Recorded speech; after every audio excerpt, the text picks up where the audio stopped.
தேவன் யோனாவை நினேவே நகருக்கு சென்று அதன் தீமையை எதிர்த்து பிரசங்கிக்கச் சொல்கிறார். ஆனால் யோனா தேவனின் கட்டளையை மீறி தர்சீஷு நகருக்கு செல்ல ஒரு கப்பலில் ஏறுகிறார்.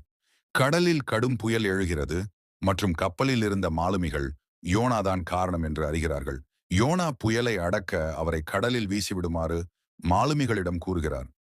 ஒரு மிகப்பெரிய மீன் வந்து யோனாவை விழுங்குகிறது. அவர் 3 நாட்கள் 3 இரவுகள் அதன் வயிற்றில் கழிக்கிறார். மீனின் வயிற்றில் யோனா பிரார்த்தனை செய்து தேவனிடம் மனந்திரும்புகிறார். மீன் யோனாவை கரையில் உமிழ்ந்து விடுகிறது. தேவன் மீண்டும் யோனாவை நினேவே நகருக்கு சென்று பிரசங்கிக்கச் சொல்கிறார். இம்முறையில் யோனா கடைபிடிக்கிறார்.